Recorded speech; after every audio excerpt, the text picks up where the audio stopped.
ہمارا water intake نہیں ہے.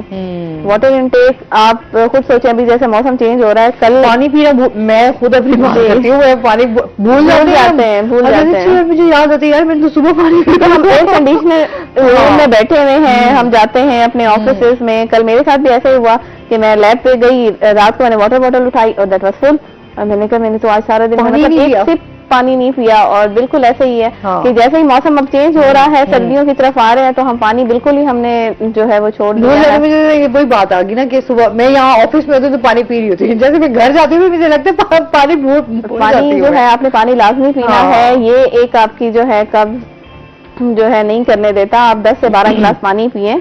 اور دوسرا جو ہے فروٹ کھائیں, یہ نہیں فروٹ جوس پینا ہے, فروٹ کھائیں. اور ویجیٹیبلس کی طرف جو ہے نا, کیونکہ میٹ بھی بہت زیادہ جو ہے وہ اسی طرح گوشت کا استعمال صحیح نہیں ہے.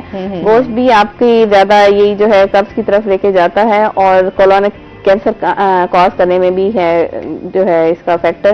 فش آپ کھا سکتے ہیں, چکن کھا سکتے ہیں, یہ اتنے زیادہ جو ہے اس کا زیادہ استعمال جو ہے وہ کینسر نہیں کاز کرتا. لیکن جو ریڈ میٹ ہے وہ آپ کا جو ہے وہ کولن کینسر کی طرف زیادہ لے کے جاتا ہے. کیونکہ جس طرح ہم کانسٹیپیشن کی بات کر رہے ہیں تو جب اسٹول پاس نہیں ہوتا ہے یا اس میں اگر آپ کی بڑی آنت میں کوئی زخم ہو جاتا ہے, سویلنگ ہو جاتی ہے, جس طرح سے میں نے پہلے بات کی, اس کی وجہ سے بھی یہ کینسر. اچھا, جو ہماری انفلیمیٹری ڈیزیز ہیں, انفلیمیٹری باول ڈیزیز ہیں, اس میں 2 ڈیزیز آتی ہیں, السریٹو کولائٹس اور کرونز ڈیزیز نا. یہ اگر کسی پیشنٹ کو کنٹینیوس ہیں اور وہ اس کا علاج نہیں کرا رہا, یا ویسے بھی کوئی بھی انفلیمیشن سوزش ہو گئی ہے, تو ان پیشنٹس میں بھی کولن کینسر جو ہے نا ہونے کے چانسز زیادہ ہوتے ہیں بنسبت باقی پیشنٹس کے. مطلب جن کو انفلیمیٹری باول ڈیزیز رہتی ہے, جن کو آنتوں کی سوزش ہے, یا ایک اور ہوتا ہے پالپس ہوتے ہیں, چھوٹے چھوٹے ایسے جو ہے نا وہ پالپ بن جاتے ہیں آنتوں کے اندر ہی نا, ایسے گروتھ ہو جاتی ہے اندر ہی. تو وہ جن میں پالپس ہوتے ہیں ان پیشنٹس میں زیادہ چانس ہے کہ وہ کینسر ڈیولپ کریں گے لیٹر ان دیئر لائف. لیکن پالپ کیسے پتا چلتا ہے, وہ بھی اسی طرح پتا چلتا ہے کہ آپ اپنا جا کے چیک اپ کرائیں گے. چیک اپ کرائیں گے تو کولونوسکوپی پہ وہ جب پالپ ڈائگنوز ہوا تو ایون پالپ کا نکالنا, وہ اس کا سیمپل لیں گے وہاں سے. یا یہ السریٹو ڈیزیز جو ہے انفلیمیٹری باول ڈیزیز کے لیے بھی کہہ رہی ہوں, یہ بھی کولونوسکوپی کے ذریعے سیمپل لیا جاتا ہے. اس کے بعد پھر وہ مائکروسکوپی میں چیک کرتے ہیں کہ آئدر اس کو ڈیزیز ہے کون سی, اور پھر اس کا علاج کیسے ہونا ہے. کیونکہ ہمارے ہاں ایک وہ ہوتا ہے نا کہ اچھا ہاں آنتوں کی سوزش ہو گئی ہے تو کیا ہوگا نا, اینٹی بایوٹک لے لی, لیکن ہوئی کس وجہ سے ہے نا, پیچھے کاز کیا ہے. ہمارے پاس انفلیمیٹری ہے, انفیکٹو ہے, بعض اوقات بیکٹیریل کازز ہو جاتی ہیں, کچھ اور کازز ہوتی ہیں, وہ ٹریٹیبل ہوتی ہیں, اور ان کو آپ ٹریٹ کر لیں گے اس جگہ پہ تو وہ ٹھیک ہو جائیں گے. جیسے ہی وہ پرولونگڈ ہوتی جاتی ہیں, باول کی ڈیزیز, یہ میں نے کہا یہ بڑی نان اسپیسیفک اس کی کازز ہیں, تو وہ پرولونگ ہوتے ہوتے جو ہے وہ پیشنٹ کو پتہ ہی نہیں چلتا کہ اس کو کینسر ڈیولپ ہو گیا ہے. اگر وہ اس کا پراپر چیک اپ کرائے گا, پراپر علاج کرائے گا, وہ بایوپسی ہو کے جب چیک ہوتی ہے, بایوپسی لازمی جو ہے چیک ہونی چاہیے. بہت سارے پیشنٹ ایسے کرتے ہیں کہ جی ہم نے کولونوسکوپی کرا لی ہے, اب وہ جو مواد نکالا ہے وہ ڈاکٹر کہتا ہے ان کو کہ آپ جا کے چیک کرائیں. تو بینگ پیتھولوجسٹ میں وہی کہہ رہی ہوں کہ ہم جب تک وہ ایک ایک سیل نہیں دیکھتے کہ وہ سیل کس وجہ سے ہیں, ادھر کوئی آپ کو فنگل انفیکشن ہے, ادھر کوئی آپ کو جو ہے بیکٹیریل انفیکشن ہے, کوئی اور چیز ہے, یا یہ جو انفلیمیٹری باول ڈیزیز ہے وہ چیزیں ہیں, یا جس طرح سے میں نے آپ کو بتایا کہ جن کی فیملیز میں ہوتا ہے ان کو ارلی کولونوسکوپی پھر کرانی پڑتی ہے. ان کے لیے پھر وہ ایج 50 نہیں ہے, پھر وہ ارلی فیملیز میں ان کے جو ہے نا وہ 30s میں شروع کر دیتے ہیں کولونوسکوپی جو ہے 2 ایئرلی 3 ایئرلی جو ہے پروگرام ان کا. پھر وہ ہر 3 سال بعد کراتے ہیں کولونوسکوپی, چیک کرتے ہیں ٹھیک ہے. اگر ان کو کوئی بھی سسپیشن ایریا نظر آتا ہے وہ اس کا سیمپل لے لیتے ہیں, اور وہ پھر مائکروسکوپی میں چیک ہوتا ہے کہ اس میں کوئی خدا نہ خاصہ چانسز تو نہیں ڈیولپ ہو رہے, اور اگر ہو رہے ہیں تو ہم اس کو ارلی جو ہے پھر کنٹرول کر لیں. جتنا ارلی ڈیٹیکٹ ہوگا اتنا اس کے ٹریٹ ہونے کے چانسز زیادہ ہیں, اور ٹریٹمنٹ جتنا زیادہ لیٹ پتہ چلے گا اتنا آپ کا ٹریٹمنٹ جو ہے وہ بڑھ جائے گا. کیونکہ ہمارے ہاں تو پتہ ہی تب چلتا ہے نا جب سٹیج 4 میں کینسر بڑے ہوتے ہیں, جب بون میں جاتے ہیں, لیور میں جاتے ہیں, جو ہے ہمیں تب پتہ چلتا ہے کہ اچھا جی لیور کے اندر مسئلہ آ رہا ہے. تو ہے بعد میں پتہ چلتا ہے وہ تو ہاں اس پیشنٹ کو جو ہے اسٹول میں بھی بلڈ آ رہا تھا, یا اس نے جا کے چیک کرایا, انفیکشن ہوا, اینٹی بایوٹک لیتا رہا, وہ بعد کی باتیں پتہ چلتی ہیں. وہ لیور کی بایوپسی میں کہیں پتہ چل رہا ہو چیٹک ڈیزیز جو ہے وہ لیور میں پہنچی ہوئی ہے, اور تب تک وہی نا یہ ایک چیز کو تو ڈسٹرب کر نہیں رہا ہوتا, پھر آپ کی باقی جتنے بھی آرگنز ہیں ان کو بھی ڈسٹرب کرتا ہے. اس میں مزید بات کریں گے ناظرین, ابھی ہم نے جانا ہے بریک پہ, ہمارے ساتھ رہیے گا.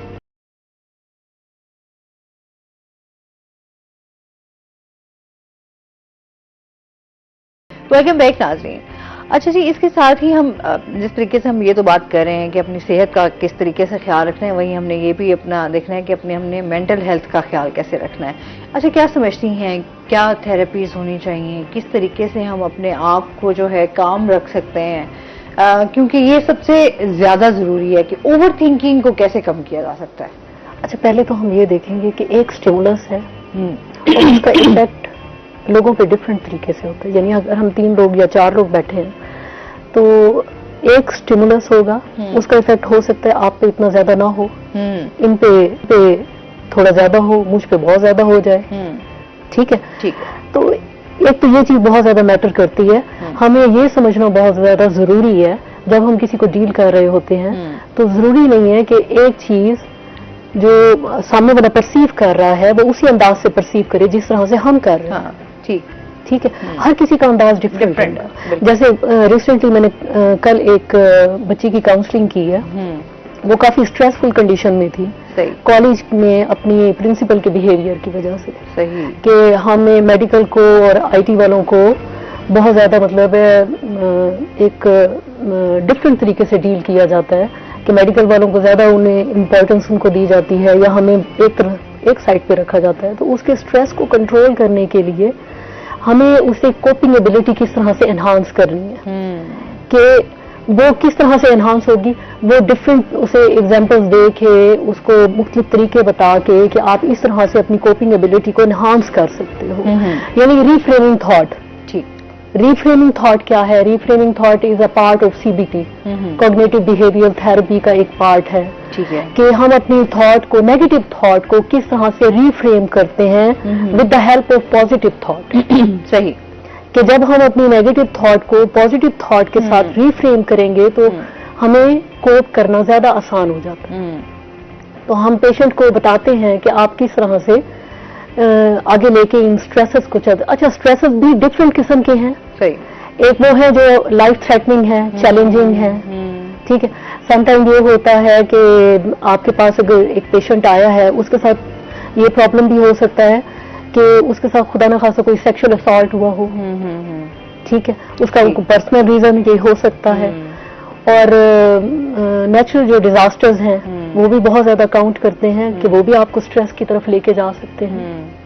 تو کوپنگ ایبلٹی کو انہانس کرنے کے لیے ہم ریفریمنگ تھاٹ کا ایک طریقہ یوز کرتے ہیں کہ ان کی نیگیٹو تھاٹ کو پازیٹو کے ساتھ ریپلیس کیا جائے.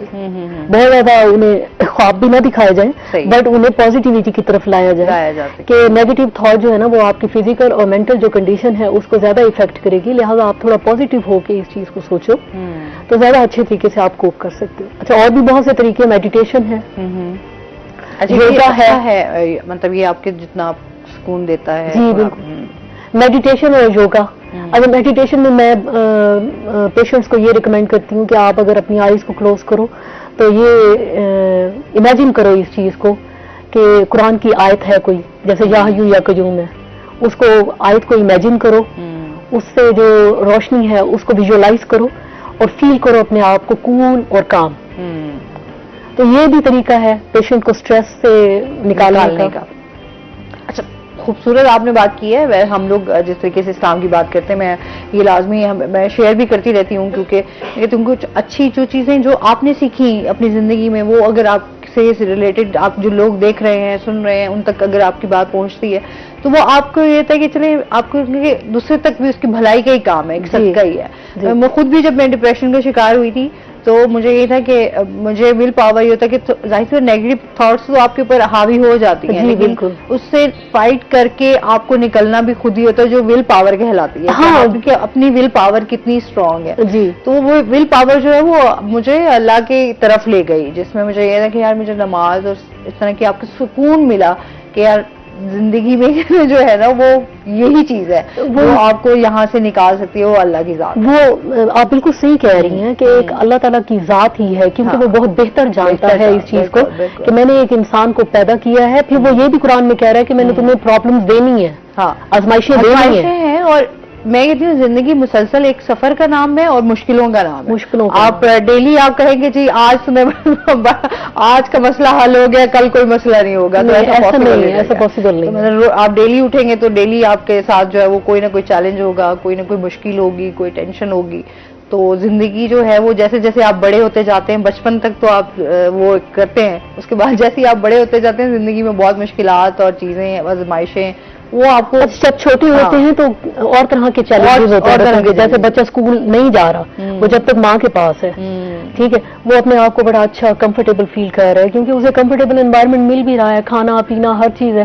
لیکن جیسے اسے آپ اسکول لے جاتے ہو, اس کے لیے اسٹریس کی ایک کنڈیشن اسی وقت شروع ہو جاتی ہے. ایسے ہی ہے, ماحول چینج ہو جاتا ہے. اب دیکھیں بڑے اسٹریس کا شکار ہیں بچے, اس سے زیادہ ہے. اب جب بچوں کو آپ کہیں گے کچھ تھوڑا سا بھی بات کرے تو بچے آپ کو ریئیکشن دیتے ہیں فل, اس میں بچوں کا ایگریشن بھی ہوتا ہے. بچے آپ چڑچڑاپن بہت زیادہ ہم بچوں میں دیکھ رہے ہیں. تو ایک تو ہمارا ایجوکیشن کے حوالے سے کتنے وہ اسٹریس ہوتا ہے, گھر میں بھی اگر آپ کو کوئی مسئلہ چل رہا ہے یا کوئی ٹینشن ہے, بچے اس کو زیادہ فیل کر جاتے ہیں. تو وہ اس کی وجہ یہ ہے ہم میٹیریلسٹک ہو گئے ہیں بہت زیادہ. ہمارا جو میٹیریلسٹک اپروچ ہے نا, وہ ہمیں اس جگہ پہ لے آئی ہے کہ جیسے ہم ماڈل کے طور پہ ہیں نا بچوں کے لیے, جب ہم ایز اے رول ماڈل ہیں, ہم وہ چیز پریزنٹ ہی نہیں کر رہے جو بچوں کو چاہیے, تو بچے بھی اسی طرح سے ریئیکٹ کریں گے جیسے ہم کر رہے ہیں. ایسے ہی ہے, ایسے ہی. ہم اگر اگریسو ہوں گے, بچہ ہمیں واپسی اسی طرح کا ریئیکشن دے گا. اس کے لیے ہمارا پیسفل ہونا ضروری ہے. اور ہمارا پیسفل ہونا کیسے پاسبل ہے, وہ اسی طرح سے پاسبل ہے کہ ایک تو پازیٹو تھاٹ ہو, کہ ہم یہ سوچیں کہ دیکھیں ہر چیز اللہ تعالیٰ نے جو اس دنیا میں بنایا ہے نا ہمیں, تو اس نے ہر چیز کا سولوشن بھی دیا ہے. بالکل یہ سوچ لینا کہ اب پتہ نہیں کیا ہوگا, اب پتہ نہیں کیا ہونے والا ہے, اس سوچ سے جو ہے آپ دیکھیے لائف اور موت سے زیادہ کا تھریٹ اور کیا ہوگا بتائیں. موت ایک تھریٹ ہے نا, بالکل, جو ہر انسان کے ساتھ ہے. تو اس کو بھی ساتھ لے کے ہم نے اپنے آپ کو کس طریقے سے چلانا ہے, یہ اللہ تعالیٰ نے ہمارے لیے ایک آزمائش رکھی ہے.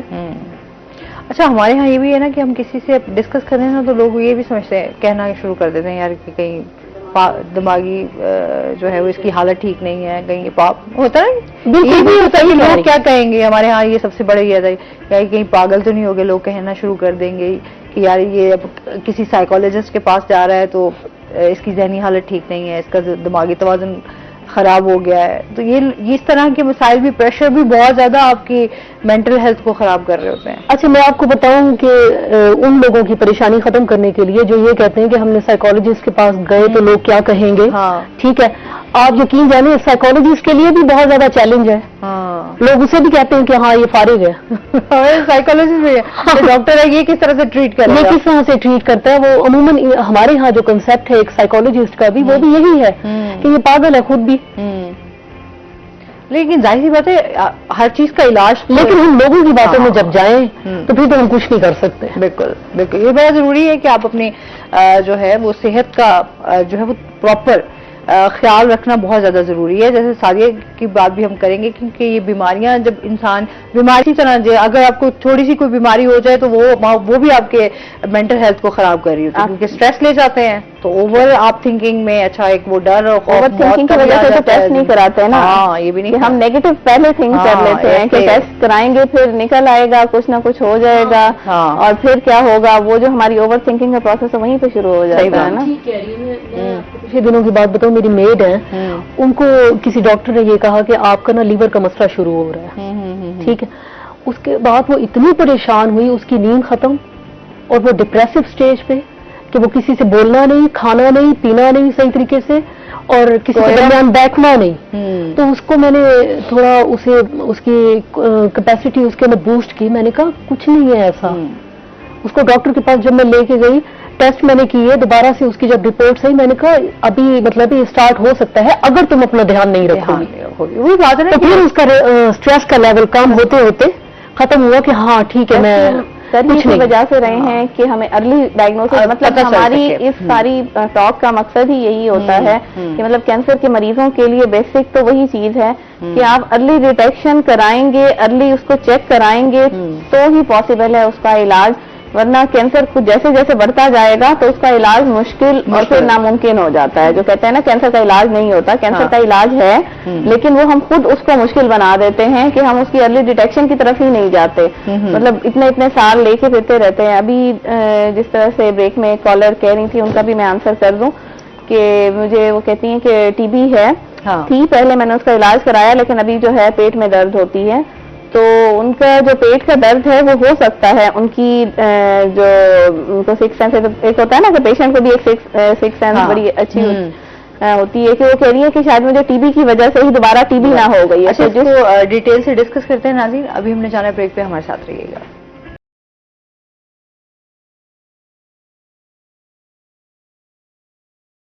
ویلکم بیک ناظرین. ہاں جی, ہم بات کر رہے تھے ٹریٹمنٹ کے حوالے سے کہ بڑی آنت کا جو کینسر اگر ہو جائے کسی کو تو اس کا ٹریٹمنٹ جو ہے وہ کیسے ہو سکتا ہے.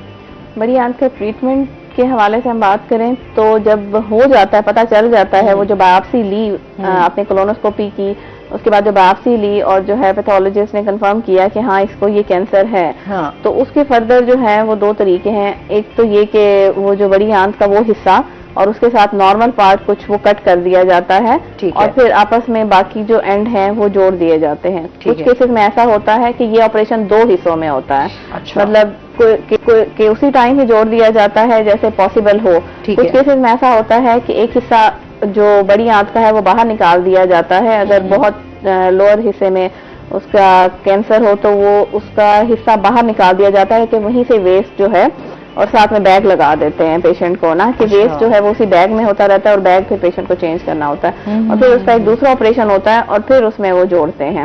ٹھیک ہے, تو اس طرح سے جو ہے نا وہ کینسر نکل جاتا ہے وہاں سے, جتنا اس کا پیس ہوتا ہے کینسر. بڑی آنت کا پیس نکالتے ہیں, ساتھ میں لمف نوڈز ہوتے ہیں وہ نکالتے ہیں, یا جو ان کو وہ لگتی ہے چیز اس سے ریلیٹڈ سرجری کر کے وہ نکال دیتے ہیں. سیکنڈ تھنگ, بعض اوقات بہت بڑے ٹیومر ہوتے ہیں, ساتھ میں دوسری چھوٹی آنت کو بھی انوالو کیا ہوا ہے, دوسری جگہوں پر بھی انوالومنٹ ہے, تو اس کو پھر کیمو تھراپی دیتے ہیں.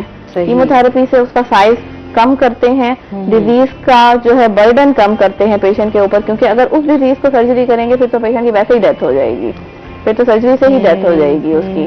تو اس کو پھر کیمو تھراپی دے کے ڈیزیز کو کم کر کے پیشنٹ کو, اور پھر اس کے بعد سرجری کی جاتی ہے ڈیزیز برڈن کم کرنے کے بعد. ہے زیادہ اس کا جو علاج ہے کینسر کا, جو بڑی آنت کا کینسر ہے اس میں ریسیکشن ہی ہے, سرجیکل ریسیکشن کے اس کا آپریٹ کر کے ہی اس کا علاج ہوتا ہے. لیکن آپریٹ کرنے کے بعد کچھ کیسز میں پہلے کیمو تھراپی دی جاتی ہے, ایسے ہی پھر آپریٹ کرنے کے بعد کیمو تھراپی دی جاتی ہے.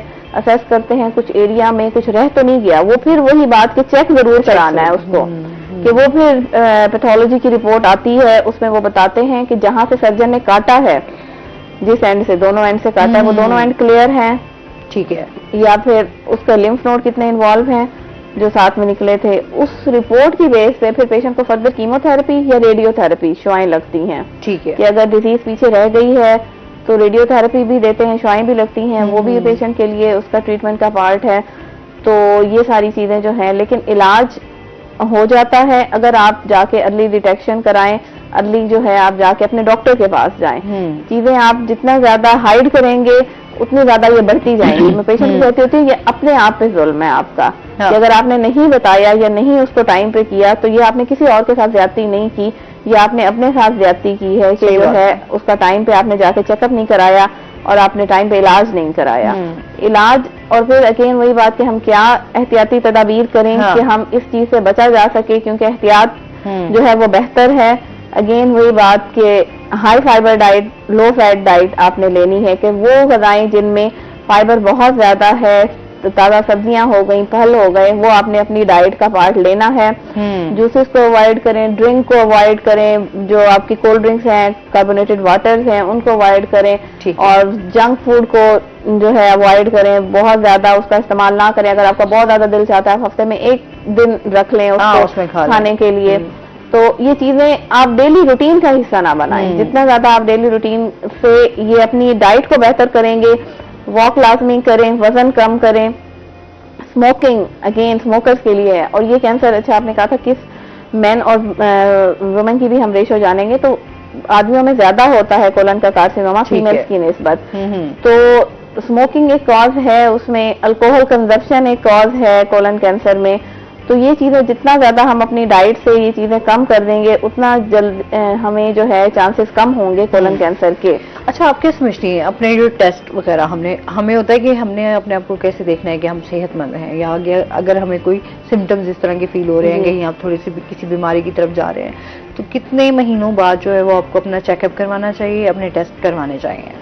اچھا اگین صرف ہم اگر بڑی آنت کے کینسر کی بات کریں تو اس میں تو ہمیں جو ہے باتوں کا سمپل اسٹول ایگزامینیشن بھی ہم کرا سکتے ہیں کہ مطلب پخانے میں خون آ گیا ہے تو پخانے کا ٹیسٹ کرا لیں، اس میں جو ہے وہ کیوں آ رہا ہے، کوئی انفیکشن تو نہیں ہے، وہ انفیکشن کا پتہ چل جاتا ہے. دوسرا وہی کولونوسکوپی ہم کرا سکتے ہیں. وہی بات جب آپ کو پتہ چل گیا اب آپ کو ڈیزیز ہے، کوئی ایک ڈیزیز ہے، تو اس میں آپ 3 سال کے بعد جو ہے یہ ٹیسٹ کرا سکتے ہیں. لیکن روٹین چیک اپ کی اگر ہم بات کریں، جیسے فار ایگزامپل کسی نے روٹین ٹیسٹ کرانے ہیں، روٹین بلڈ ٹیسٹ کرانے ہیں، تو بینگ پیتھولوجسٹ وہ میں ان کو یہ ایڈوائز کروں گی سال میں کوئی ایک دن رکھ لیں کہ جو ہے نا جس میں وہ آپ ٹیسٹ کرا لیں اور اپنا سی بی سی کرائیں، چیسٹ ایکس رے کرائیں اور یورین کا ٹیسٹ کرا لیں. یہ تین ٹیسٹ لازمی سال میں ایک دفعہ جو ہے وہ کرائیں. بہت شکریہ آپ کا، آپ نے کافی ڈیٹیل کے ساتھ جو ہے وہ اس کے حوالے سے جو ہے وہ شیئر بھی کیا اور آگاہ بھی کیا کہ کس طریقے سے آپ اپنی صحت کا خیال رکھ سکتے ہیں. آپ کیا میسج دینا چاہیں گی ہمارے ویورز کو کہ وہ اپنی مینٹل ہیلتھ کے حوالے سے؟ مینٹل ہیلتھ بھی ریلیٹ کرتی ہے آپ کی ڈائٹ سے بھی. جو ہم پری کوک کھانا یوز کرتے ہیں نا وہ بھی آپ کا جو مینٹل النس کی طرف آپ کو لے کے جا سکتے ہیں، فزیکل جو ڈیزیز ہے اس کی طرف لے کے جاتی ہے. لہٰذا اگر ڈائٹ ہیلدی ہو تو آپ سٹریس سے، انزائٹی سے، ڈپریشن سے بچا جا سکتا ہے. اگر اور چیزوں کو لائٹ لینا شروع کیا زیادہ کھائیں؟ میٹھا نہیں، آپ جب نہیں ہے لوگ کہتے ہیں میٹھا آپ ڈپریشن کی طرف جب جاتے ہو آپ کے لیے بلیک چاکلیٹ ہوتی ہے نا وہ بہت زیادہ اچھی ہوتی ہے. اچھا بلیک چاکلیٹ آپ لوگے، دیکھیں آپ کے کیمیکل ریلیز ہو رہے ہیں، جب آپ اوور تھنکنگ کرتے ہو تو ڈوپامین کا لیول بڑھنے لگتا ہے یا ریڈیوز ہونے لگ جاتا ہے. اسٹریس میں آپ کا ریڈکشن کی طرف جا سکتا ہے، لیکن اگر آپ ڈپریشن کی طرف جاتے ہو تو مائٹ بھی یہ ریڈکشن کے ساتھ ساتھ بڑھ بھی رہا ہو، اور جب بہت بڑھ جاتا ہے تو اس وقت آپ سائیکوٹک فیچرز کی طرف جاتے ہیں. صحیح. ظاہر وہ یہ کہ آپ اگر آپ کوئی بھی مسئلہ ہے ذہنی طور پہ تو آپ لازمی جو ہے وہ ڈاکٹر سے بھی رجوع کریں تاکہ آپ کی بیماری کی تشخیص ہو سکے اور اس کا علاج بھی آپ کے برین کے کیمیکل جو ہے نا وہ ریلیز ہو رہے ہوتے ہیں نا جب آپ اوور تھنک کر رہے ہوتے ہو تو وہ جو کیمیکل ریلیز ہو رہے ہوتے ہیں وہ کمی کی طرف بھی جا سکتے ہیں، زیادتی کی طرف بھی جا سکتے ہیں. بہت شکریہ آپ دونوں کا. اور اس کے ساتھ ہی ناظرین آج کا شو یہیں پہ ختم ہوا. اپنا بہت سارا خیال رکھیے گا، دعاؤں میں یاد رکھیے کہ انشاءاللہ زندگی نے ساتھ دیا تو صبح آپ سے پھر ملاقات ہوگی. اللہ حافظ.